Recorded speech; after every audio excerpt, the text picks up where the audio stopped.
Hey, what's up, everybody? Welcome here to Pop Culture Philosophers. Welcome to PCP Movie Night. It's the show where we gather every week and we talk about a movie here on Monday nights on the channel. And we are in the midst of Crew's Choice. And that means everybody in the crew gets to pick a movie, and it's Verno's pick tonight. And we're talking about 2021's The Sadness, which is a Taiwanese, some would say zombie film. Some would say maybe a body horror type film. I would say it's kind of like a Contagion pandemic type film, but it was written and directed by, I believe, a Canadian filmmaker, Rob Jabbaz or Jabbaz, something like that. Anyway, this movie, pretty crazy. I'd never seen it, so we're going to unpack it, but let's bring him in, the man behind Blood Splatter Chatter, the man who picked this crazy-ass movie for us to cover tonight. It's Verno. What's up, homie? What up? I just, you hit the intro button, then was that the quickest intro you've ever done because you couldn't find any footage that wasn't covered in blood? Oh, yes. Is that what that was? Yes, absolutely. That makes sense. What up? Thank you for giving me the pick. Thank you for watching the movie. This should be fun, man. I picked it because I figured, like you said, most people, at least you and Jelani and Brooks, I figured definitely had not seen it. So I know a couple people on the panel we did it with together, but I'm excited to be here, man. Thanks for giving me the pick. I'm excited to discuss this movie. However, I don't know, man, what it is, but every time you pick a movie to cover, Brooks just doesn't want to show up, man. You know what I'm saying? He hates me. And Brooks, I'm marking it down. It's in the book, Brooks. It's in the book. You're on the list. All right, speaking of the list, it's Jelani. What's up, homie? How you doing? Station, brother. Oh my God, what is this movie? We will talk about it, but I'm glad I'm here to talk about it because for an entire week I didn't know how to get this movie. And then Robbie tells me today that I could have had it on Shudder, and I was like, I don't have Shudder, so now I have Shudder. Thanks, Verno. You could have hit me up, man. I would have hooked you up, but I'm glad you put in the effort. It is all good. We'll talk about it. I got notes. I got a lot of thoughts about this one. Hell yeah! Woo! I bet you do. Also joining us tonight is the man from One Collection Down. It's Fable. What's up, dude? Station. Yay, Asian horror. Let's go. Heck yeah, man. Just what a weekend you had, right? You had the Knicks win the championship, and then you got to watch this movie to celebrate. Hey, it was a bloodbath, right? That's right. All right, and rounding out the panel tonight is our man, Missing Link. What's up, homie?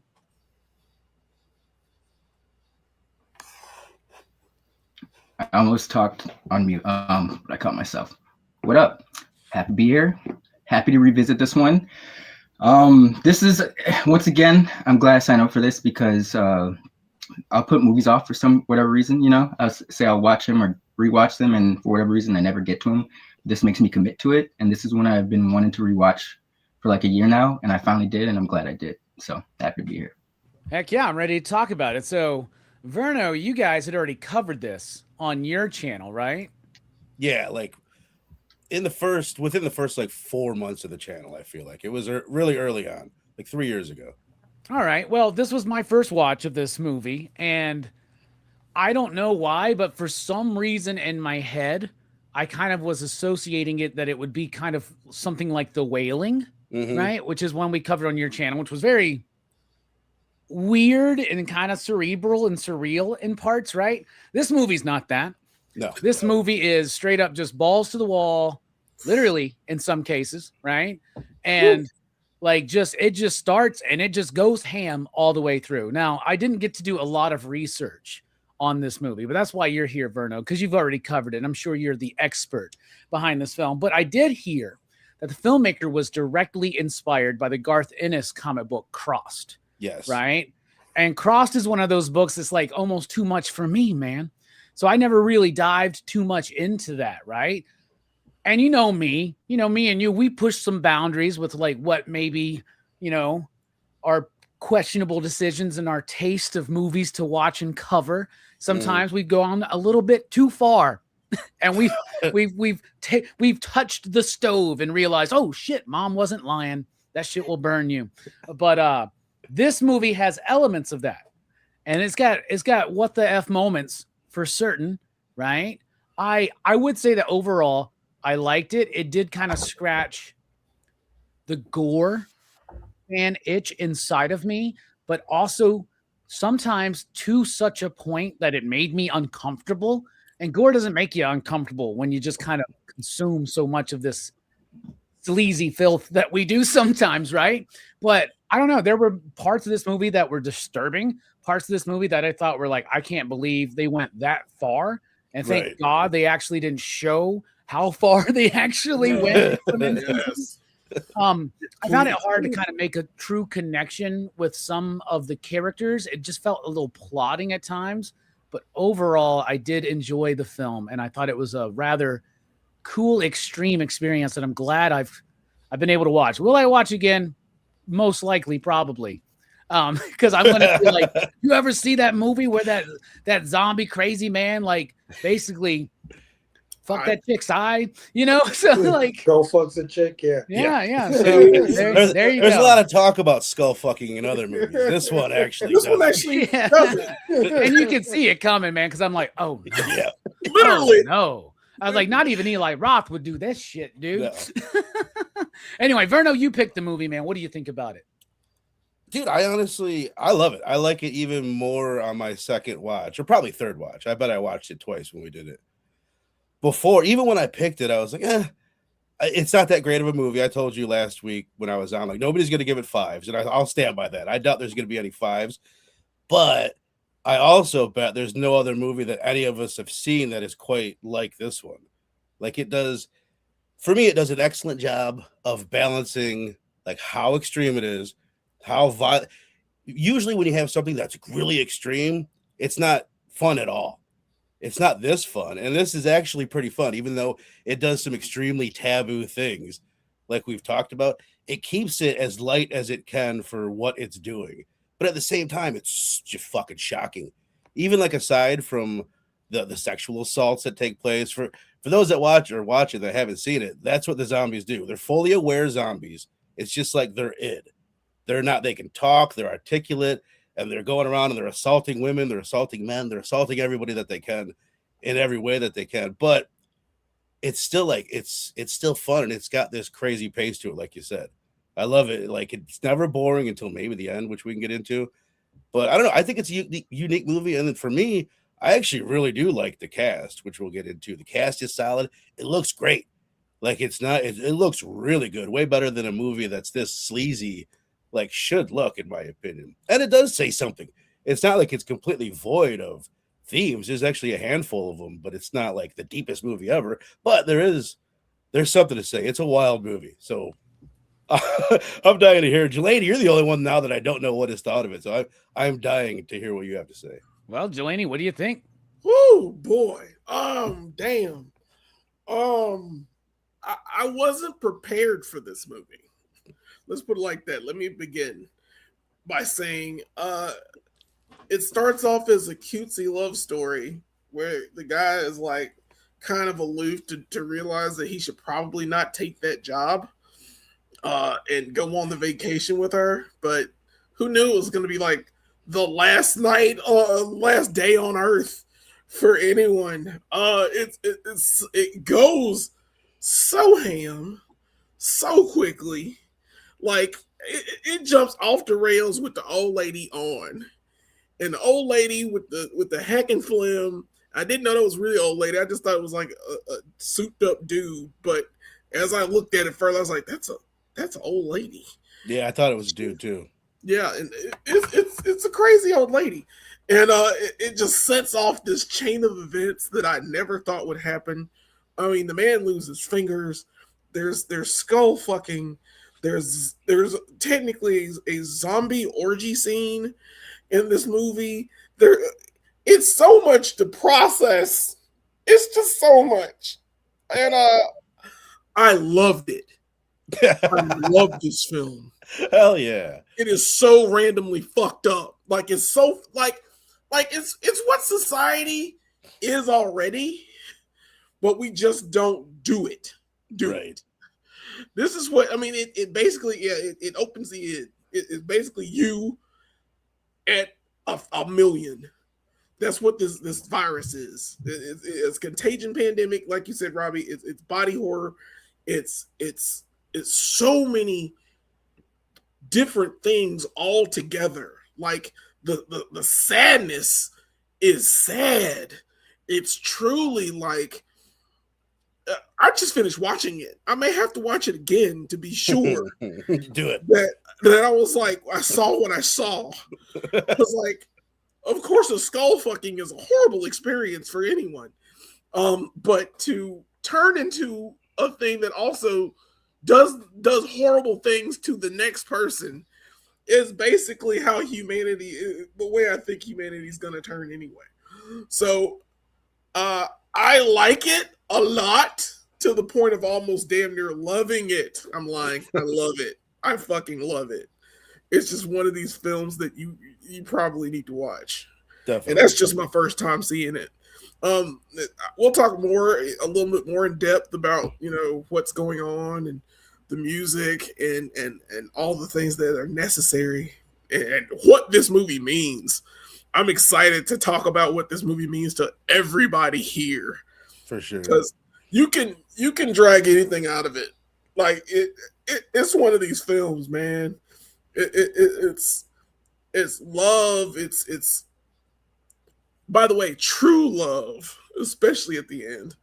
It's hatred, it's loss, and it's gain, and it's oh God, and I just saw this movie once. Jesus Christ, I'm good. I'm out. Robbie, Delaney sounded like me on Black Coat's Daughter last week, dude. Like, Yeah. I just wanted to say one more thing before you send it to Fable. Like, to your point, I remember the first time that I was watching it, just like the pace of it. It's like, oh my God, I'm loving this. This is badass. And then once it gets to the part where they're assaulting people, I was like, damn. It. I kind of wish they didn't do that. For me, it does go too far. And the movie isn't better because of that necessarily. Although I guess it could. We can get into it. It does kind of feed into the themes, I suppose. But I remember even being a little bummed out, like, damn, this movie doesn't need that, because that's going to turn away a lot of people that could enjoy it even more without that aspect of it. That being said, I mean, and this is weird because it's a weird tonal thing, right? Because it's this horribly tragic shit that's going on, and then they're making bits out of it. Like, they kind of play it comedically when they're like, they got the barbed wire wrapped around the pole and they're going to throw the dude's nuts in it, and then he like fights the dudes off and he's like, why'd you do that? I was just about to orgasm. And like, That's so wild. So wild, man. Speaking of wild and random orgasms, Fable, what about you? What do you think? Yeah, no, I love this movie. I enjoyed it the first time I watched it. I enjoy it now. I'm the kind of person that gets turned off by gratuitous shit, right? Like, I don't like gratuitous blood for no reason. Like, the way blood splashes in this movie, it's ridiculous. Like, they literally take blood baths in this movie. It's like Mortal Kombat. You know what I mean? And the sexual assaults, like you guys said, that kind of stuff bothers me. But for some reason in this film, it doesn't bother me. It feeds into what it's doing, what it's trying to say in a lot of ways. It's there to do that to you, if that makes any sense, right? Like, it's uncomfortable, but at the same time, it's like beautiful. I can't describe it. There's some shots in here that are absolutely gorgeous. They're menacing. They're very scary. And I don't know. It like Verno said, there's a pacing to it that I absolutely love. It just keeps going. And the fact that nothing good happens in this movie. Nothing. There's no redemption. There's no Cure. saving. There's no nothing. And again, stuff like that, usually, I'm like, oh, but you know what I mean? What's the point, right? But I don't know. And this one, all the shit that would usually piss me off doesn't. I absolutely love the way they portrayed everything. Yeah, it's a fun ride. It's a gore fest. If you're into that kind of thing, man, buckle up. You're gonna see some crazy shit.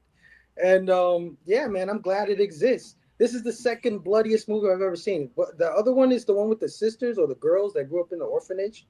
What's the name of that movie? Know which one I'm talking about? Was it Martyrs? Martyrs? Martyrs, yeah, Martyrs was another bloodbath movie that I absolutely love. And this one reminds me of that I watched this thinking it was my first time for some reason. I don't know why I forgot it, but I'm watching. I'm like, oh yeah, this is the one where he gets his fingers cut off. Yeah. And I'm like, oh shit, I forgot how this one goes. And then I'm like, oh yeah, okay, I remember this. This is crazy. I love it.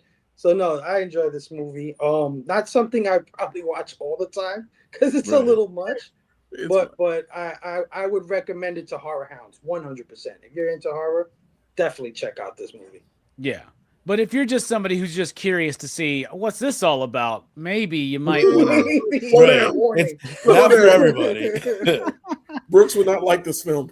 Yeah, well, maybe he would have. I don't know. Maybe. It'd be interesting to see what he would think. Where somebody's going to have to cover it again, so that we can finally get Brooks to watch it. All right, Link, what about you? You've seen it before. You got to rewatch it. I love what you said. What I love about PCP Movie Night is it gives us the opportunity to finally commit into our schedules watches and rewatches that we want to do, right? And so I love what you said there. So how did the rewatch go? I'm right there along with the rest of you gentlemen. It went well. First rewatch, I can't remember exactly how I was particularly I was dealing with a loss. So I was a little emotional when I first saw this. So I don't know if I don't know if it hit me. I could see it maybe have turned me off a little bit. But this second watch, there's something there to it. That's why I wanted to rewatch it. But the second watch, I was enamored, man. I think the scary thing about this movie is that it's not like a rabid virus, or they're not zombies. They're people whose inhibitions have been removed. You know, that's the scary thing. That's what keeps everyone in line in reality, is like the consequences or ramifications if you go too far. With this movie, it explores when that shit's removed and people no longer give a fuck. They're just out to do them, you know? And that's a very scary thought. Humanity is its own worst enemy at the core, and this kind of really nails that. So it is a very violent movie, but I think it's like we've been saying, it's stylish. The train scene, there's like that, when, not to ruin anything, but there's like a scene where they like jab someone in the neck and like blood flies out like it's an anime shot, you know? It's just this fountain of blood that streams out. It's an extreme movie, but it's also very funny. Like we mentioned, the whole skull fucking, there's a bit of humor there too. It's very dark, but there's humor in how they execute that. Out of context, people are like, what? A comical skull fucking? It sounds bad. It sounds bad. And it is bad, but there's some dark. It's horrible. Oh yeah, he's gonna do it. It's fucking horrible. I was like, what? What's happening? Am I watching this? And I had to stop it. I had to pause for a second. I was like, wait a minute. Is he? Oh my God, that's how messed up it was for me. I'm sorry. Go ahead. And they lingered on it too. Like the dude's hiding under the cart, and you can just hear the subtle noises. But this you know, I'm kind of with Verno. I do enjoy the characters. They don't really focus on it too much, but I think there's something there. It kind of reminds me of Train to Busan. You know, great movie, but it's a very cliche, thin plot in a way. You know, it's some stuff we've seen done before, but it's done well. There's enough. Slight elements of that here. It's just enough. But you know, I actually quite did enjoy the characters and the ending more this time around, because if you're kind of looking at it from the aspect of like people who, for whatever reason, the movie doesn't really give you a definitive answer, and that's okay. That's not what it's here for. But people are, you know, their inhibitions are gone. But the boyfriend, spoiler alert, he fucking has the rage, the virus, or whatever at the end too, and he like fights it off, you know. So it shows that it was kind of, you know, up to people's willpower to a degree, you know. And so I find that kind of fascinating. But yeah, this was a wild movie. I'm glad I rewatched it. Heck yeah, man. All right, let's dive into the technical aspects of this film, the way, the style of it, the structure, the music, the sound, everything that you want to mention. You're technically speaking. What's that? You want to skip characters or? Obviously, I wanted to skip characters. Actually, let's take your suggestion, Verno, and let's start talking about the characters first. There's got to be some to highlight. What about you, Verno? Which one you want to highlight? I was really glad when I realized, like, oh, this is my pick. I'll be first, so I get to pick. I get to pick the guy, man. The old man from the train steals the show. He's become like the horror icon that has come out of this movie. That there's another zombie in there that I won't mention that is, to me, super iconic and one of my favorite zombies. But what's so cool about him is he's like a few of you guys have said, they're not regular zombies. They're people. They're people whose it has taken over more or less. So he's basically playing like a dual role. It's not just I'm a regular person and then I'm a zombie. Like he's playing the villain of the movie with lines and everything that a normal villain would have. But like when before he becomes a zombie, which is what I'll refer to him as, he's got one of the themes kind of some of the themes tie in more with his character than anyone else, which we can get into later. But he's just socially awkward, kind of out of touch, weird dude, but he's not like pure evil or anything. But I think it's kind of like what you're saying, Link. His personality traits get ramped up even more. Like that's why he's like so villainous, because he's already got something that he's hiding deep down inside, and our hero is able to fight it off somewhat because he's the hero of the movie or whatever. But anyway, when Train Guy becomes the villain, he's just so menacing. I love the look of the black eyes for all the zombies in the movie. He looks so good, and just like he just goes for it, man. I love his axe that he's rocking the whole time. He's one of the most iconic zombies, I think, of all time for me. One of the best zombie characters ever. So he's a standout for me. Yeah, absolutely. I love what you're saying. Very iconic. Like you're right. The way he walks, like having the axe, and just like the timidity of him at first, and then seeing like that anger and that frustration, right? And that like, going, and then seeing it really come out once he becomes infected, right? Like it just brings out what's already kind of in there, right? It's kind of the point. Great pick. What about you, Jelani? What's a performance you want to highlight? Oh God, I'm picking Molly. Skullfucky. She this is the part that bothers me. Okay, so I picked her because like I almost kind of teared up when she was thanking Kat for saving her life when she got stabbed in the eye the first time. Because you're like, girl, this movie ain't over, man. You're only halfway through this shit. Yeah. I was wondering she was going to die on that train anyway, but Kat saves her and gets to this hospital, and they're helping her out. They're putting stuff on her eye, and you're expecting she's going to be at least okay, or you just won't see her again. And then crazy guy with the axe comes by, sees her. She's just sitting in the chair with the neck brace and the eye patch, and he just goes to town, and she does nothing, and it's just like to the point where she's like, I thought I was away from this. Oh no, we've got more for you. And I liked how she portrayed it. I liked how her fear was like genuine. Plus, I have problems with eye things.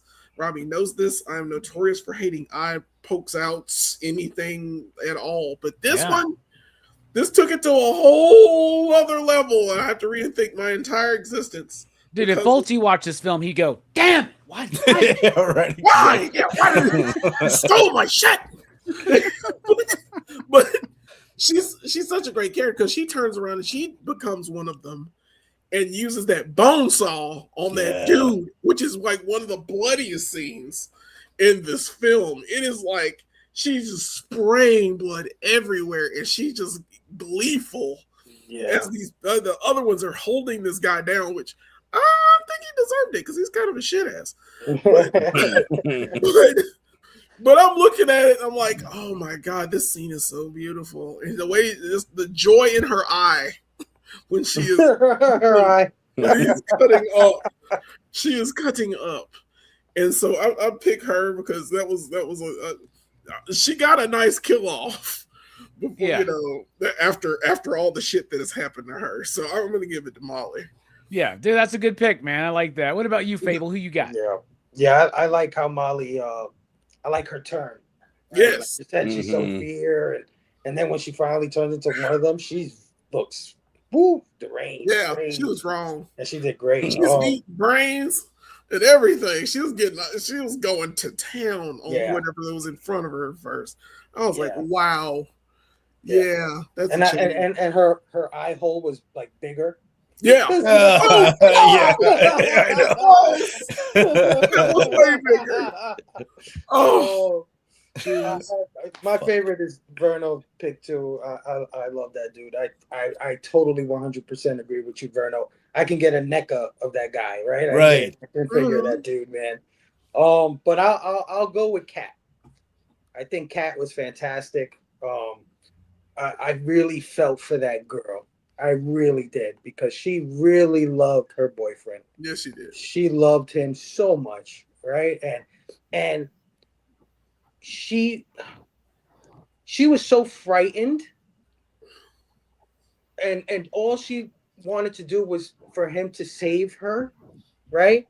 But in the process, she's a damn hero her damn self. Like she's a badass her damn self. Like she went through more shit than I think she went through more shit than anybody in the movie, to be honest. Definitely more so than the boyfriend, like whether being like trapped in the fucking train or like she was constantly being hounded down.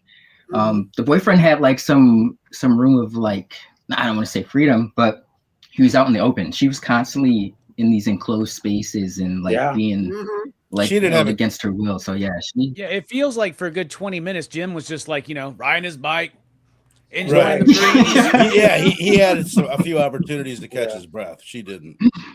I felt for Jim when she got off the phone with him and he goes on the edge of the highway and he notices the valley of the whole city. It's like, yeah, motherfucker, Resident Evil, you got to go through that shit to get there. But no, Kat in the process of her fear comes out this like brave nature to her that I don't know if she would have discovered had this not happened. But regardless of that, I love her because of the way she just breaks my heart, man. She just does, man. Like that scene at the end with her boyfriend, we'll probably get into it more, but it is heart-wrenching. And I totally felt for her.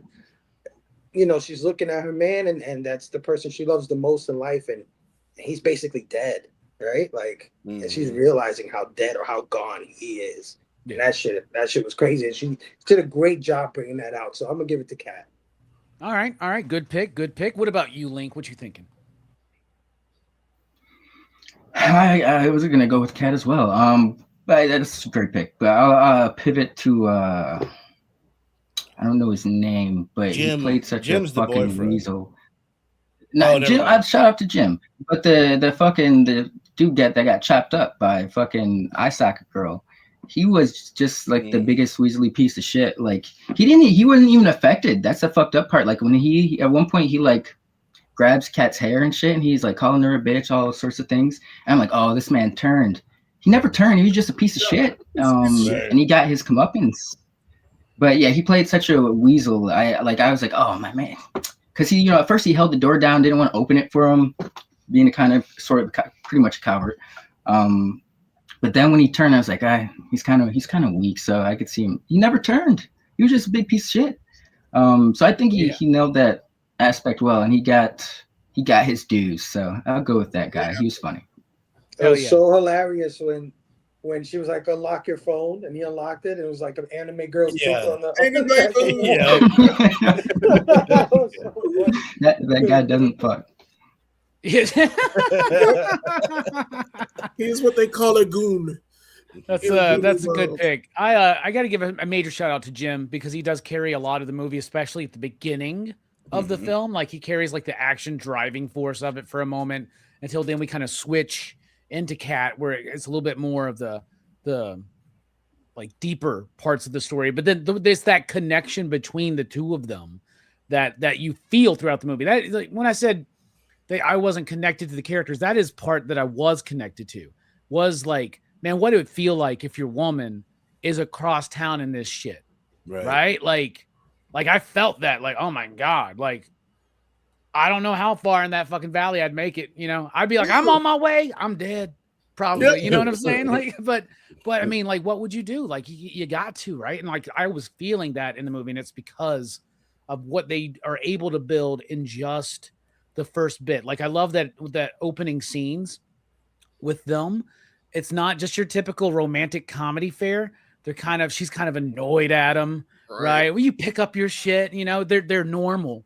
They feel like a normal couple. Right. He's disappointing her. Yeah. Yeah. Yes, exactly. Yes. They feel normal. But I also want to shout out the doctor, because as soon as she finds that doctor, I'm like, oh no.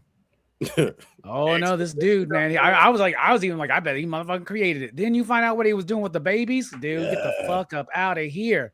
And that's one of the beautiful things I think thematically about the film is like that dude that you were talking about, Link, plus this doctor.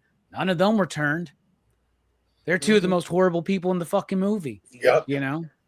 So there you go. All right. I think it's a good time now, Verno. What do you think? To talk about the technical sides of the movie, the style, the structure, hell, even the sound. Want to kick us off? I do. We've all mentioned the style. Like, it looks so good. I never had a chance to look at the budget, but just like I looked up some fun facts, and they were telling me like, oh, it was shot on these fancy ass cameras. I don't know the names of the cameras, but it adds up to me because it just looks so sharp, so good. It feels really pricey. It's very vibrant. It's in the daytime too, so it's got that feel. Like, it just looks different than a lot of horror movies, and better than most horror movies. I was gonna say, oh, there's so many good detail shots. Like, there's a lot of good close-ups. You know, when he's kind of tripping, he's looking at that mannequin floating in the water. Then all of a sudden it's this close-up black tongue like flailing at him. Like, so many good shots like that. And then structurally, I love in zombie movies, like the outbreak. Shaun of the Dead is what always comes to mind. You know what I mean? Where they're setting it up as all this cool, like, zombie shit going on in the background. But for a movie like this, where I going into it knowing that it's a zombie movie, I love that shit. I love them setting it up and setting the pieces up. And one thing this movie does really cool structurally is, like, they'll show you someone and then they'll show you them as a zombie later on. Or they'll show you a zombie and that zombie will show back up later on. Like the dude in the train, I don't know if I would have picked up on it on the first watch, but the dude in the train is the guy, he was with that group that's breaking the dude's arm on the steps. And a lot of it, they keep on popping up again, which is cool. It could have just been random zombie, but there's a continuity to it, right? Right. They took their time to kind of put it together and make it. It's very Romero, right? Sure. Because it's including like Dawn of the Dead, like how they, you know, you see the same principal zombies reoccur, but also like the Crazies. You know, that this movie is a lot like the Crazies. For sure. For sure. The other thing I was gonna say is my beef with it is, like, my beef with the ending isn't the way that it ends. Like, I love the way that it actually ends because it kind of hints at, minor spoiler, major spoiler, I guess. It kind of hints at that it's kind of like Night of the Living Dead. Like, oh, my rescuers are here, and then bam, I'm down. And it kind of hints at that. And it's really subtle. She walks out the door, you hear gunfire, you hear her scream. Yeah. And it's the ending of Reservoir Dogs. Yeah. Right. Right. Do you think she turned, Verno? That was what I was like struggling. Yeah, that's what I like. Yeah. The fact that they put that in your head, at least, she could have turned. She starts laughing about the situation. You could be like, oh, she's going down that road. Well, she started drooling. She's cracked, bro. She's just emotionally. She was right. I don't know, man. She had a because we never got like a definitive answer, or like I don't really think we got any. I mean, the doctor said you would have turned by now because he infected her, right? Yeah, she said you would have turned. Yeah, she had this. I think she shows up on that roof without the doctor, and they just like assume. Right. She thinks she's like yeah. She's got blood and shit all over her, right? Right. I read it the same way that you read it, Link, is like she doesn't crack, but I like that they put that in there that you could read it that she does if you could read that because it ties into the theme in a lot of ways, right? It's a thin line, like she laughs. right? She's crying so hard that she starts to laugh and Right. she starts drooling. And I'm looking, and I've rewinded about 3 times to look at her eyes to see if her eyes change. Mhm. But it's so dark that you can't really Yeah, tell, you can't tell. if it's changing or whatever. And then the way she runs up the staircase too, it's like, and she opens the door. You know, I don't know. I'm with you guys. I don't Yeah, think it's like, but I think it's like playing with it. it's like the Inception. The whole the top never fucking, you know, it is cooler to leave it up to it creates a better conversation. We don't give it that definitive. Hey y'all, let me tell you this. She's dead and she probably turned. I'm just letting you definitively know that because that's exactly what I saw. Realistically, she probably did get shot up. She Yeah. walked up the stairs, Yeah. she opened the door in a funny way, she walked out. You hear the shots, you hear her scream. She's fucking dead. I think she's dead, but we don't. Maybe they could have shot in at the door or the ground in some warning shots, and she could have screamed because she was shocked. You know, I'm just saying, it's a real possibility. I also feel that way because her heart broke so badly. Yep. That's it. That even if she wasn't infected, like biologically, like maybe those emotions turned her. Yeah. If that makes any sense, you know what I'm saying? Exactly. That's right. Yes. The virus latches on to something emotional, something psychological. Damn, bro, that's pretty cool. I'm with it, and we all agree she got shot up, though, right? Yeah, I think so. She did. Last thing I want to say on it is just like, I love the scale of it. I love when all of a sudden the president is on the TV with the general and shit, and how that goes down. Like, it makes it so big. Oh, also when whatever it is, like the leader of the town comes over the speaker, all the men will report to camp where I will cut your dicks off and feed them to dogs. Like, holy shit, like, this movie's going. It just goes for it.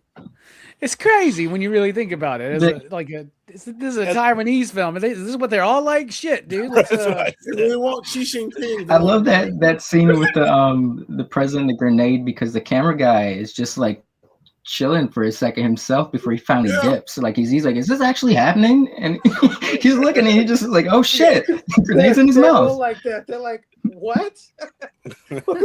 Yeah. Like, wow concept. And the music's solid. The music is quite solid. Yeah. All right. Hell yeah. What about you, Delaney? What do you think about the technical sides of the film? I'm gonna piggyback on Verno with that music. That music slaps, son. That is.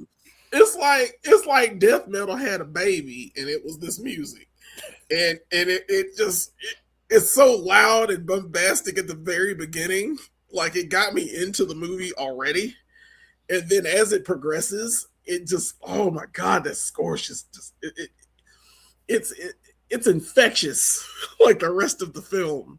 It keeps going that way, and then you get the death metal at the end, and it's. Oh god, I don't know how to explain that. The music is fantastic. It's 100%.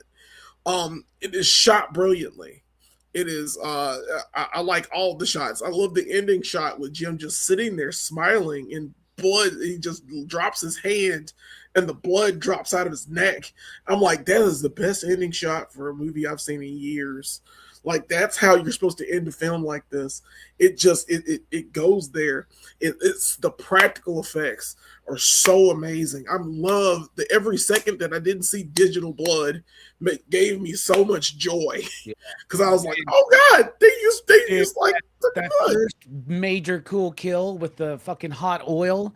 And in the face, and he drank. Bro, I was like, what? That was awesome. That's awesome. I was like, ah, this is great. Like, I didn't know how to explain how gory this movie is. Is it fucked up that I was more turned off by the puking in the face than the hot oil ripping the skin off? Yeah, no shit. Right. Yeah, as soon as she does it, you're like, that really, I was like, oh, yeah. The oil did it for me though. That was when I knew I was fully engaged in a film that was going to take me here. And then the guy cutting off his fingers, which, by the way, move your fucking hands.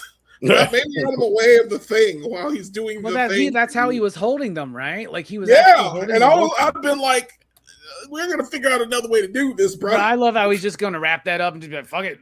And I'm like, that's fucked. Duct tape, man. Do anything. Yeah, there's so much going on. I'm mad you don't see dogs, but that's a joke I will not do.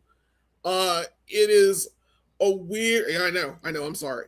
And then there's another one where I'm like, there's so many wrong things. What made me sad about some parts was there is that baby carriage, and the baby carriage is just bloody, and then there are people around that area, and I'm like, they ate that baby, and I'm like, it kept happening. Something more, it got more and more horrific as you go through.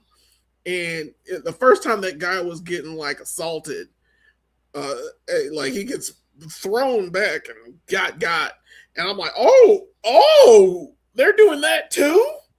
Oh, that's wrong. That's wrong. And it just kept going. You're talking about the train scene? No. Well, when they first pulled that dude Or the down, bend him basketball court. over. Yeah. they pulled that dude, Yeah, like, that's what I was thinking of, Robbie. That's they it. get him, and I'm Yeah, like, when that happened, I was just like, oh, Dude, no. even when they smack him on the head with the They bit his bat, shin? it was like something it's really so brutal. Like that. much, man. It's so much like violence It's and brutal. gore and brutality. I have Yeah. not seen in a film in years. Like, and we watch a lot of horror movies, so I'm coming from someone who is not a casual. I'm probably mid-tier in the horror game. You are for sure. I'm just a casual, but you for sure are like mid tier. Yeah, sure. But That was a throwback. yes, it was. It bothers me that this film is so good at presenting gore and violence. It's shot well. It's cut in the right amount of time. Because it's in and out, just like a skull fucking. So it's very impressive. Shit. That should be the next 4K release or whatever. That's the quote on the back, right? In and out, just like a good skull. Just fucking, like a man. skull fucking. All right. What about you, Fable? What do you think about the style, structure, sound of the music and the movie? Oh, I would just say, I mean, structure-wise, it's got great pacing. It's an hour and 40 minutes, and it blows by. It just thing after thing after thing after thing after thing, shocking moment after shocking moment after shocking moment. Some downtime, some sad times, some funny times, stuck in between there. I think it's great. I'm with Verno and probably all of you guys with the beauty of it. I think it's beautiful. Like I said, a lot of this stuff usually would be too gratuitous for me, where I'd be like, oh, come on, you're just doing this to do this. But there's just symbolism and beauty in some of these scenes that it's just, I don't know. You can appreciate it. But I'll highlight color. I think color is a major attractive quality to this film. The color, the way that blood is burgundy, blackish burgundy. It's really dark. The way it contrasts on anything it's on. Whenever it's splattering on something, it contrasts beautifully with the stuff that's going on. The countryside, the daylight, it washes out everything. The hospital, it's sterile. There's a lot of sterility to it, right? Tunnels, things like that. The way they're colored by these neon blues and neon reds. Color is a major thing in this film that really catches my eye. And tack on Verno, man. Some just great shots, man. Like you said, the head in the water thing with the white face turning with the black tongue, and the lady with her shirt half ripped, her tit out, and she's God. Staring up at the train, and little scenes like that. That's Oops, sorry. That you said something about the continuity, Verno, but when you said that she's the character that immediately popped into my head, because she's on the train, and she was one of the characters I noticed. Like she gets, unfortunately, one of the many characters that gets assaulted, but then it's they do this weird call, not weird, but it when they did the callback, I was like, oh shit, yeah, she was that chick from the that came to mind. Sorry. Yeah, and even the zombie orgy. The way they're all she's in the orgy, bathed in blood, and the contrast to where they are having this sort, like it's just something to it. It's just something to the imagery that like Verno said, it looks way more expensive than you would expect, right? That reminds me of Jacob's Ladder, that freaky like lizard sex scene, or Or am I half mixing it up with Fear of Loathing in Las Vegas? There's a lizard sex scene in Jacob's Ladder, right? You know what I'm talking There's about? a At the demon party? sex scene or some Yeah, shit. okay. Not Yeah. a fucking lizard. You're Lizards. thinking about that. Oh my god, it's a lizard lounge, and they put the Reptilian. best drugs or whatever the hell they're saying. It reminds me of both of them. Both. Yeah, but yeah, man. There's something about the way it's shot, the imagery, the guy, like you said, the old guy, when she saves the girl and they're in the hallway of the train station, and there's this light at the end of the tunnel kind of thing, and he comes down it and shit, and the way they shoot him and stuff coming down the hallway, starts running at them. It's just it's very well done for shit that I shouldn't like, but I love it because of it. So yeah, It's color. Incredibly well framed, and the camera movement is utilized very effectively, and the use of color, like you said, is spectacular because they drown out many of the warm colors so that red pops. And like you said, it's like a thick, coagulated, saturated blackish blood. You know, like I really, really like that. What about you, Link? What do you think about the style, structure, and sound? Man, yeah, I'm right there with you guys. I think the pacing was fantastic. This movie, and style-wise, just the note, take note. It reminds me of hopefully I'm not butchering his name, Nicholas Refn, the director of Drive, but he like experiments in a lot of like neon, deep saturated colors, and it almost feels like I could see him directing something like this. Like this feels like something he would do. He's a very violent director too.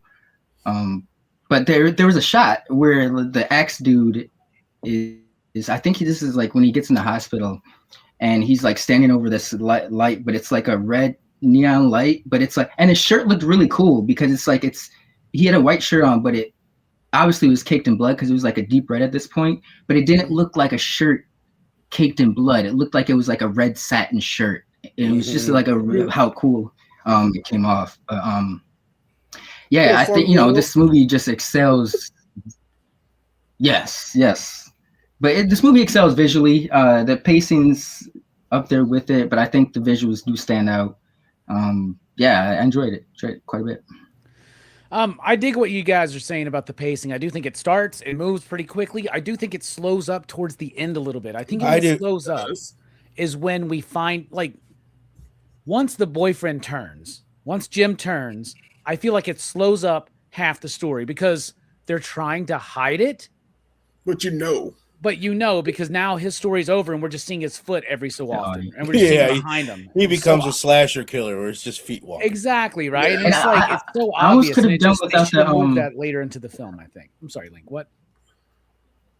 No, I agree. You made me think of it this way. I almost think they could have done without the doctor bit, to be honest, and just kind of focused on like Jim's journey and Cat's. I wish they kept kind of slowed it down a bit. Say they give the doctor 12 minutes, give him 3. Cut out all the exposition, learn about him, get him in there, show us what he did with the babies, and do the turn. Like, just they spent too much time on that. I agree with you completely, Robbie. Like that's the only pacing issue that I have is towards the I don't know. I kind of like, I mean, I can, you're probably right. You can shave it a little bit, but I like the doctor thing because I don't know. It takes me to Day of the Dead. There's a lot of Day of the Dead with that scene. You can tell that this guy is inspired by all kinds of horror. Like, for sure. He's a horror fan. And I think that's where he gets that from because there's a lot of that Day of the Dead in that scene. Yeah, I would keep the doctor too, but maybe shave some of it a little bit, right? Because I like the doctor also sets up the potential helicopter on the top of the building, which is another zombie Romero trope. Leaving in the helicopter is going to save us. Great point. Yeah, man. Talking myself into liking this movie more. Also, the music. I think I like what you were saying, Jelani, but I also love the electronic subtlety. Like it's subtle and it's electronic. Not that it's subtly electronic because it's very obviously, but it's like it's almost like a darker, edgier Stranger Things kind of score and vibe to it. Right? And I really, really like it. It gets really quiet, and it really does evoke the title of the film, even in the insane shit that's going on the screen, right? So, heck yeah. But this movie dives into some themes, so I'm excited to unpack them and dig them out with you guys. Verno, what about you? What do you think the sadness is saying? It is. I mean, I honestly think it's saying there's like 3 or 4 main themes you could pull out. But I mean, I think the main theme is like the flimsiness of society and the systems that we all kind of count on. And we all got a taste of that. It's definitely, this is a COVID era thing. So they made this, I think they wrote it after COVID. So, like, just like you remember, we're like a week and a half into COVID and we're wiping our ass with our hands. Like, what? Like, you know what I mean? We're out of toilet paper. Nobody can get toilet paper. It just really. It's just such a crazy concept. And it could imagine if it was something worse than toilet paper, man. You know, like skull fucking. But that just reminds me, man, like a little bit shortly after COVID, we remember the murder hornets? Yes. That was the thing. Yes. My buddy made that. This is totally digressing, but my buddy made the funniest post I've ever seen. I just saw, okay, what are murder hornets and how much toilet paper do I need? Like, that's always stood out to me as being fucking hilarious. But anyway, it is okay. It's part of me wants to say it's, you know, your deep down desires to do, but most people wouldn't desire to do a lot of the things that these zombies would do, even if without society. Most people have a built-in moral code within our DNA as animals, even not just as humans, but like take it back, monkey tribes. They're not just going around doing whatever they want. There's still rules in the group and built in. Bro, So, have you seen how vicious wars No, I between know, but monkeys there's still, and it's not like chickens? there's consequences though. It's not like you can do whatever the fuck you want, and it's not like, oh, we're pure animals and I can run around and break all the rules. Like, you're gonna get fucked up by the alpha. Right. And that's all I'm saying. It's not like, I don't think if you stripped all rules away from society and there were no consequences, I don't think any of us here on the panel are going to be assaulting women in the way that they do in this movie. No. You know what I mean? I still don't think that. Right. But I like that it plays with that. It plays with the idea of like, not only like our morals breaking down, but the system's so quickly breaking down that we count on. And that, I think we all is more palpable. Like, we can like, oh shit, that really would happen. I think if before COVID, we'd be like, nah, we'll figure it out. Like, the government will just helicopter in the toilet paper. What do you mean? we'll be fine. But like, now we know, like, oh shit, no, that's not going to happen. It's not coming. Yeah. So there's something there for sure. I love what you're talking about, the breakdown of like the systems, right? And like, you know, introspect, I agree. Like, maybe that president bit could have been trimmed down, but I think that's kind of there to be funny, to be a bit, right? But also to kind of make that point that there is nobody that's helping these people. Like, and it's so easy that this can just collapse because of something, right? Yeah. Now, I did see a little clip. Go ahead, Link. Sorry. I'm delayed. I agree. I'm agreeing. Okay. No, but what was I saying now? Damn it. There was something. Systems. You saw an interview. Systems, they break down all the damn time, don't they? Can't trust them. Good points, Verno. What about you, Jelani? What's this movie speaking to you? True love and how you can do anything if you fall in love anywhere. I don't know. I made up a song. It's the love between Kat and Jim, to the fact that Jim, even when he's turned, he is still focused on getting the cat. But it is also the love of the Axeman to get to Kat. Yeah, because he was singularly focused. That is very true. He was tunnel vision, bro. He needed to get to Kat, and he did not care how he got there. He was like, "Oh, you're gonna get same. Let me take this little detour with this chick, and now I'm gonna come find you." And then he like tells her about the eye juice. And I'm like, oh, you say her eye juice is drying out on my dick or something? Some of the lines in this movie are it is wildest shit I've ever heard. The picture that put in my head, I could do without. You know what I mean? Like that, I was like, I guess it would be drying. Absolutely, it would be drying at this point. But it's true love, because the final scene, especially when Jim is turned and he's locked, and he's like, "I love you." And he finally really said it, because she told him on the mountain, when he was on the mountain, that she loved him so much. She wanted him all of this stuff. And then he started to see the mannequin, and the sadness was kicking in, and it was kicking in, but he couldn't say it back for real. And he kind of half-assed it and said, "Yeah, I love you too." But then when he was in his true like sadness form, and he was reaching out to say, "I love you. I want you, but I want to like cut your tits off." Yo. And all the horrible, and peel your skin off slowly, but I love you. And I'm pretty sure at that moment she felt that and meant it. That's why she was like so crushed and so heartbroken, that the love of her life did love her, but now in a completely different, sick, sadistic way. So I think it's a good love story. I think it's like, it's not that love conquers all or anything, but I just think that, love makes you want to cut your girl's tits off. Yeah. Jesus. There, All right. Yeah, you're right. Well put. What about you, Fable? What you think? When those inhibitions are gone. Yep. I mean, you hear the term always, there's a thin line between love and hate.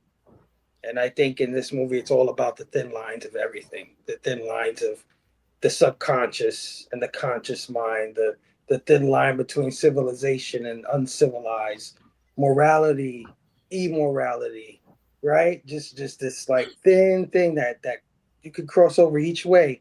And nothing personifies that more than Cat, when Cat cries and then laughs. She's crying so hard, she just starts fucking laughing. Right? So it's just like this, it's saying something with that, with all these like subtle lines that we can cross in either direction, right?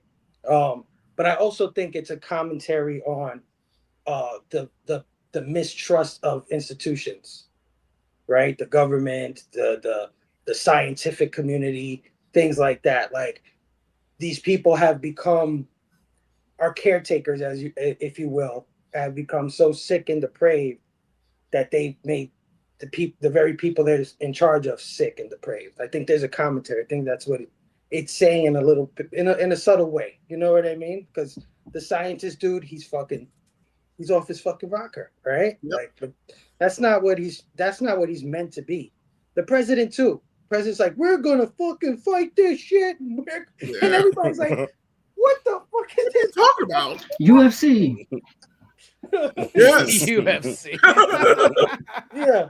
So it's like it's this distrust of the institutions, how they've fallen into sickness and depravity themselves, and it's infected the very society that they're trying to like. Yeah, it's an apathetic society now that like they don't take it seriously at first, right? And I remember what I was gonna say. Verno is like, I watched a clip of the director talking in an interview, and he said that the idea had been brewing for years, and then they were about to make the film, and then COVID happened, and then they kind of added in some elements, and you can tell that it's so early, right? Because it's very, in the very beginning, it's very like obvious that when they're like, what do they know? These scientists, they don't know any, and then like the way people talk. But what's crazy is, back in the day, we used to be like, yep, that's probably how we would act in a pandemic. That's crazy. Then we found out, no, that's exactly how we all fucking act. Everybody fucking just fucking crazy, man. Everybody's crazy. Like, you're wrong. I'm right. You're right. I'm like, what? Let's make a scary situation more scary. Fuck. You know what I'm saying? So yeah, crazy times, man. What about you, Link? What do you think? I think, I mean, one of the themes amongst the many great that you gentlemen pointed out is how fragile the social structure, social whatever we adhere to as people, and how flimsy and that shit can. I mean, this movie does it in a very entertaining way, but and bombastic in a sense, but this, that we've seen that happen in the last fucking 6 years. This movie just did it in a very violent, bloody way. But yeah, we've given examples of all the time about these social hierarchies that are set up that and I don't know. It's just yeah, you would think that okay, everyone kind of knows the rules, they adhere to them, but that's not the case, and it can easily go fucking upside down very quickly at the drop of a dime. And I think the movie Super really fast. kind of exemplifies that. Right? Because even if people wouldn't do those things, like they could, they totally could. We all like Right. there's no what's the social contract that we Mhm. kind of have and all Yeah. work through. Like Yep. it doesn't have to be there. This isn't even how look at some other cultures or even like more ancient cultures. Very different. Like Yeah. not the same social contract. Yep. It is flimsy, like you're saying. Yeah. All right. I love it. I love what everybody's saying. For me, what I want to add is so the title of the movie is The Sadness, right? But a more literal translation of the Chinese title, I guess, would be Cry Sad. And so if you notice, there's a lot of crying in the movie. And does she cry at the end when she starts drooling? Yeah. Right? Good- Okay. Yes.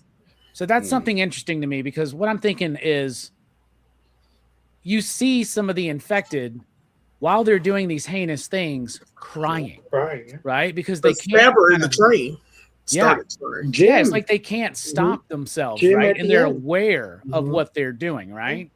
So then I'm thinking about it and I'm like, so what, how can we take this and just kind of throw it all together? And I'm like, y'all know the famous saying, hurt people, right?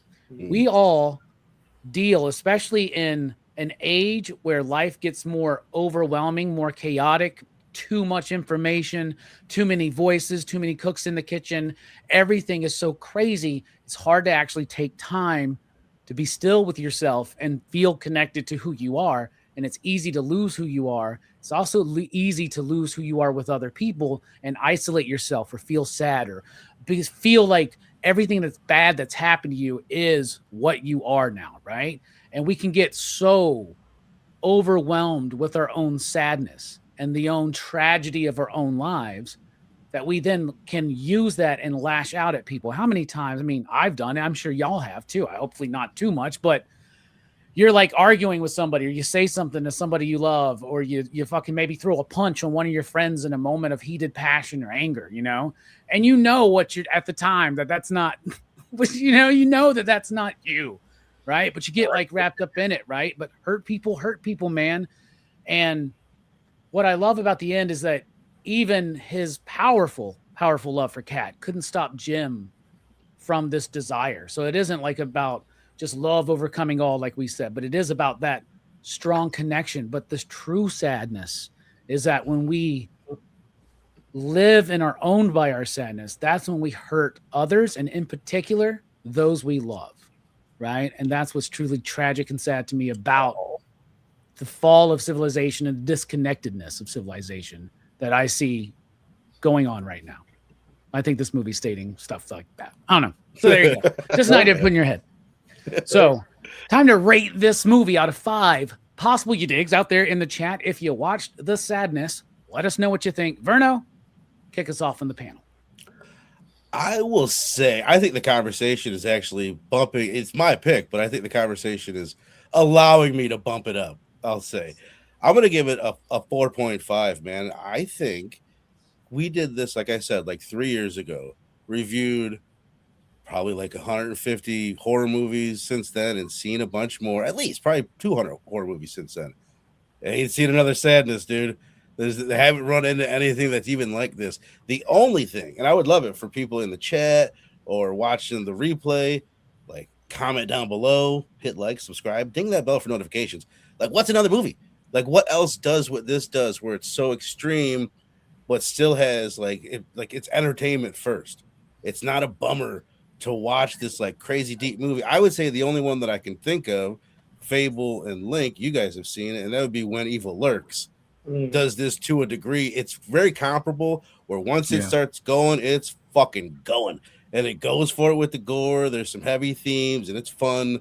And it's a lot like this. In a way, it's also super, super different. And that was the other one that I was kind of tossing around. I just wanted to point out a couple more shots that I'm thinking of that I don't want to get out here without pointing out these two things. When they're on the train and it kicks off and it is crazy. There's blood everywhere. And then like they're like, don't worry, it's over. They've got him. And the way the camera's just kind of fucking wandering around. There's all these people, and one of them just turns and starts sticking people. That's dope. That's super dope. Oh, what was the other one? Oh, I just lost it. Did I write it down? Oh. Just we've all mentioned that scene with the frying pan and the oil, but just the momentum right there in that sequence when it kicks off.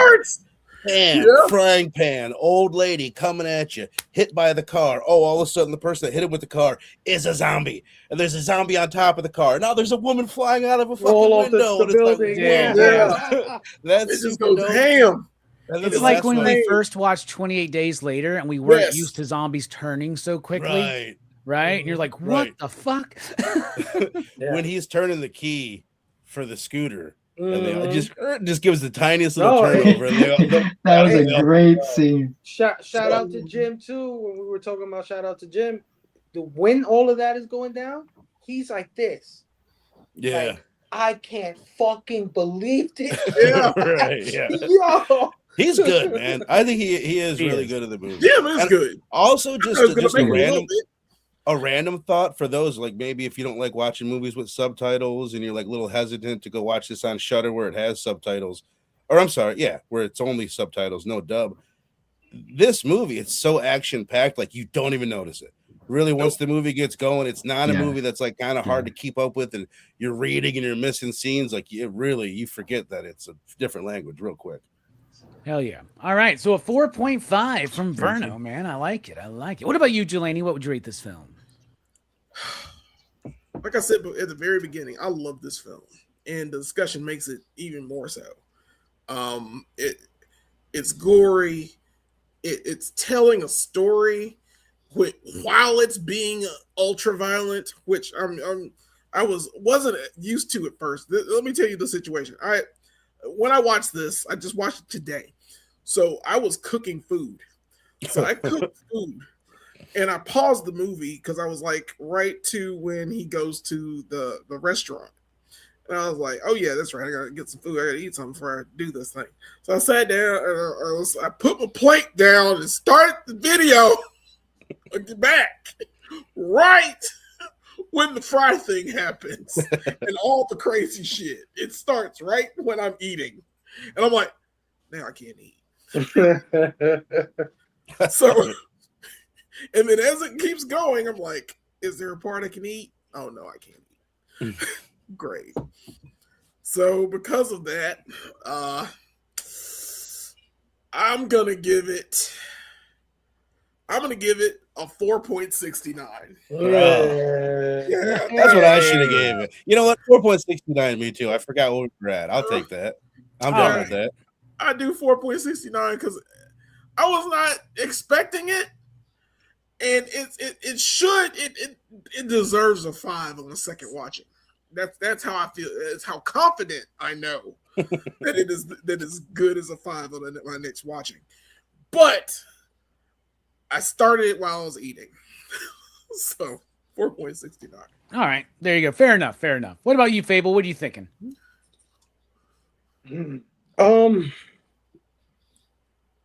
I think I'm right there with you guys. I enjoy this movie thoroughly. I think it's well done. It's a lot of gratuitous shit that I don't care. I don't know. It's the framing of it. It's the way it's done.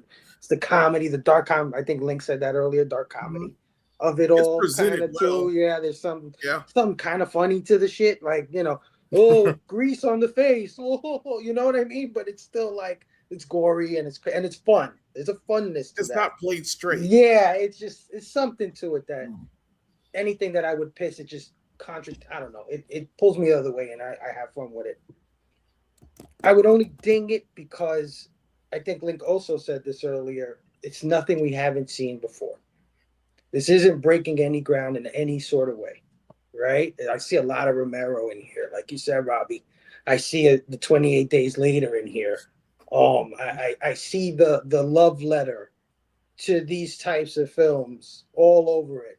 So because of that, it doesn't mean it can't be somebody's favorite film, but I've seen those films, right? They live in my head. They they are the ground, the structure of what I build my love for horror, right? And so I'm going to say it's close to perfect, 4.69 as well, man. All right. Man, we got some 4.69s across the board so far. What about you, Link? What you sitting on? Now, I said I can't remember earlier what I graded this was the first time I watched it. Me neither. I feel like I might have been around a 3.5. I could surprise myself. Could have been higher, could have been lower. I was in a very emotional state at the time. But this watch, I was really impressed by it, man. The only thing, and I think we kind of all agree on this in different ways, is the ending, or like, you know, how it dragged a little bit, or like how they handled the doctor. They could have restructured it a little bit just to like punch it up, and that it kind of lost a little bit of momentum. So I'm just thinking that just want to point out for that. I easily give this a strong 4, but because of the conversation, it's been a wonderful conversation. I give a very, very strong 4.5 with room to grow on another watch. So yeah, 4.5. Heck yeah. All right. I'm loving what you guys are thinking. You know, I really do. But I'm going to go 4. I think I was prepared to go 3. I think I was prepared to go like 3 to 3.5 before this conversation. But like Link said, the conversation is pretty fucking dope, right? And I don't know. One of the things I really, really like about doing these movie reviews is having these conversations, right? Where you think you have an idea in your head of what you think, and we do, but we also can be, I don't know, I love the way that we kind of think together and discuss the movie out together, and it causes us all to not only appreciate the movie maybe better, or sometimes de-appreciate the movie. Oh yeah. Right? Yeah. You know, sometimes you're like, you're right, that doesn't make any fucking Yeah, sense. I've lowered my score too. You know, the Flintstones isn't a cinematic masterpiece. Now that I think about it. Yeah. I don't know. I'm still on board with the Flintstones. Delaney was the only one not really on that board with that one, I think. Man. Halle Berry is the only good thing about that movie, and that's only. I knew it was Halle Berry. That's it. That's absolutely it. So, but I'm gonna rest at a 4. 4 you digs from me, because I think I've even during this conversation has been the most I've really kind of thought about it. It's been a really, really fucking busy weekend, right? Right. But like just this conversation, thinking about it and like dwelling on it, man, I don't want to watch this fucking movie again. Now, it's not a movie for everybody. I don't know if I'd be like going to my girl's house and being like, yo, Very true. let's put on this movie. I don't know if she's vibe with it, man. So that's just the way it works. So a 4.69 from Verno, Angelini, and Fable, a 4.5 from Link, and a 4 from me for PCP average, 4.69. Let's just give it that, right? 4. Technically 5.69, but we'll just bump it up just enough for you guys. Run it up, Great pick, Verno. We really appreciate it, man. Thanks, brother. Cruise choice is always fun. When I put the list together and everybody sends in their picks, I usually look at it and be like, I don't understand what the fuck this is going to be like, you know, these next 2 months, right? And it's always just great, interesting conversations and seeing different people's perspective on what they love about film and why they bring certain movies in, right? I love that. And one of our homies always, every year, likes to pick something that seems ridiculous as fuck, and it usually becomes one of our favorite movies. Joe Corallo's pick is next week. We're going to be talking about the French film Le Cercle Rouge, aka The Red Circle. So it's available on Criterion Blu-ray, right? And stuff like that, you know. So it's out there. I think it's on Apple TV. If you subscribe to that, I'll have to try to get a hold of it. Nice. Okay. But I mean, last year Joe picked a 3-hour black and white French film about a mime, and I thought it was amazing. It was baller. It was so good. And then what was that animated French film? It's always a fucking French film with Joe, man. Yeah. Kandahar. Gandalf. What was that movie was badass. What was that black and white one we watched? Was it a few months ago? 8.5. I don't think it was French. Yeah. Was that a Joe Calpeck? No, that was me. Fellini. You talking about 8.5? Okay, yeah, 8.5. Yeah, I love that like crazy that. ass. Joe was there though. I'm pretty sure, right? Joe. He was. Yeah, there. yeah. My respect. Joe was definitely there. You know, Joe sometimes he's a little crazy with the shit he says about movies. And I'm like, Joe, you fucking get out of your mind. So when he picked that Circle movie, what's it called? Circus? The hell fucking I forgot. Children of Paradise, right? Yeah, Children of Paradise, black and white, Yes. 3 hours, fucking 1940s, silent, right? It was silent too. On top of that, right? Yep. I was like, oh my god, this is gonna be terrible. It wasn't silent, but it was like a mime, right? So there's like there's silent sequences in it, right? Yeah. Was it all silent? It wasn't all It silent. was silent, No, yeah. it wasn't Like all title silent. cards and It was shit. talking. It was the You gotta be Foley talking. side. It was Foley It was just in side. French. Oh, okay. Regardless, just okay. shit that I So- would so- never on my own see. Like Link said, it would have to be this kind of show for me to lock Right. in with something like that. And it was so fucking good. I gained a whole new respect. So much to the point where I'm like sitting here contemplating about this next Monday. I'm like, damn, is it full next Monday? Should I watch this? Should I track it down? Watch it for fun. So yeah, that's next week. Le Circle Rouge. Yeah. So very, very excited. It's Joe Corallo's pick. Verno, thank I you for did. this pick. Thank you for this show. Thank you for being here. And thank you for being here last week, man. It's always fun having you on. What's coming up on your side of things? Well, you know exactly what is coming up because in the spirit of Crew's choice, I gave you a choice to pick any movie that you wanted to pick, and you picked a Dario Argento film. Shocker. Tenebrae. Look at that thumbnail. I love that thumbnail. I was quite happy. I did when too, put that man. together. Yeah, what This a is- shocker. I would pick a Dario film, man. I think Oh, part that- of what I want this conversation to be, and Robbie, well, Link, I think you've seen enough to at least be part of it. Is like, is this his best giallo? Is this the best giallo? I think, you know what I mean. Bird with crystal plumage, Senate International, deep red, maybe perfected the giallo. But this one, I think Tenebrae is the most like, oh, you've never seen a giallo?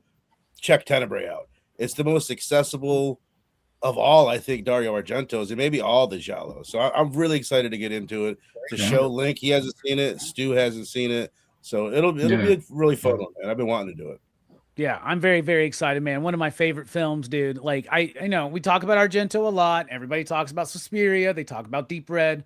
I think Tenebrae it's well respected, but it's not as discussed as much as I think it should be in the pantheon of his work. But that's just me. But that fucking Goblin score, dude. Oh,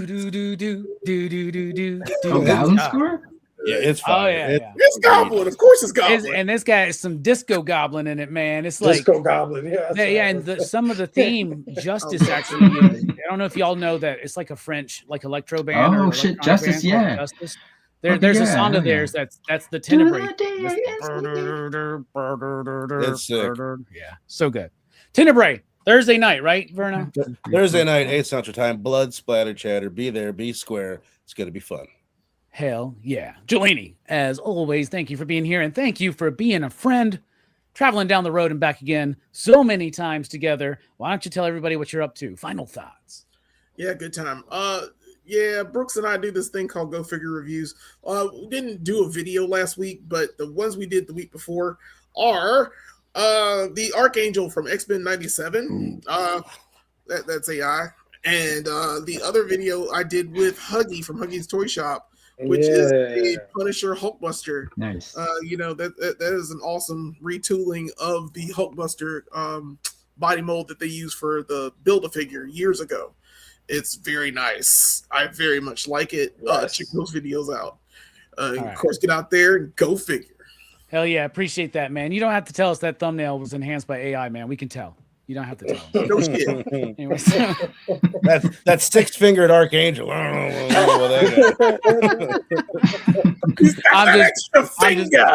what I'm just teasing you. Fable, thank you so much for being here, man. What you got going on?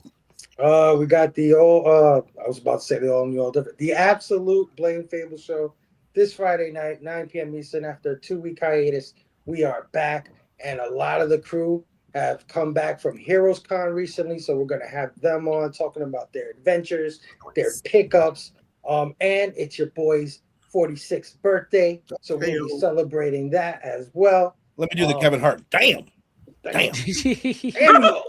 You won't. I'm sorry. Yeah. I'm sorry. Start off Heroes Con pickups and birthday haul, man. Got some cool stuff. Hell yeah, man. That's awesome. Happy early birthday, dude. I think I'm gonna try to see if I can make it in. We'll see. I gotta see. I don't know. I don't even know what the hell's going on. What's tomorrow? What's tomorrow? Must be a Tuesday if we're doing movie night. All right. Thank you so much, Fable, though, and thank you, Link, for being here. What's going on with you, brother? And I'm sorry that you've been abandoned by your Double Dragon bro, man. Yeah, I'm a little let down by that. Do better, Brooks. But no, we're gonna have to run that Denver. image through the AI and get it all like split apart, you know, and like a fucking tear down Get the crack. As long as it doesn't mess up Link's hairdo, man. Don't fuck with that hairdo. That's the best part of it, to be honest. I wish I could fucking rock that as clean as that AI does, bro. But no, yeah. Thursday I'll be here. I'll be here for Tenebrae, man. I'm excited. Hell yeah. Hell yeah. Or First Blessed by time the watch Chair, for you, over man. there. But, yeah. You said first time watch? Yes. Yeah. Yeah. Oh, man. Mm-hmm.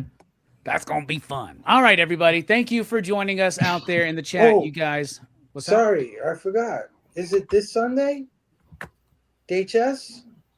The back door or back rooms? Oh, shit. There? Yeah, we're doing back rooms on DHS on Sunday night. God damn. yeah. Hold on. I think I got a thumbnail somewhere for that. Maybe. I think we do. I want to see that, man. I've yet to see it. Solid movie. I love how hyped it is, man. Horror is in a good place right now. Mhm. Yeah, they are. Yeah, Dylan's horse show is back. Without saying. Go ahead. Sorry. No, have you? I just real quick. Yes or no? Have you guys seen the new scary movie yet? No. I haven't seen it yet. Did you? Okay. I haven't watched them since the third one, like years ago. I'm hearing We'll rough talk things. about it. You can stop after 3. You're good. You're good. Okay. I wasn't trying after that. Yeah, but Dylan's horror show is back. And last week we did Obsession, which is a great film. We had a great conversation about it, and then we're coming back next week, this upcoming Sunday, I guess, for Backrooms, which I've not watched yet. So I gotta watch that. Thank you for reminding me about that Fable. I think I forgot. All right. So everybody, we appreciate you being here. We are dipping out. Next week, don't forget Le Cercle Rouge. The Red Circle. I'm gonna be saying it like Le Cercle Rouge. Show. The Red Circle. All right, we're dipping out. We love you guys. Station pop. Boom.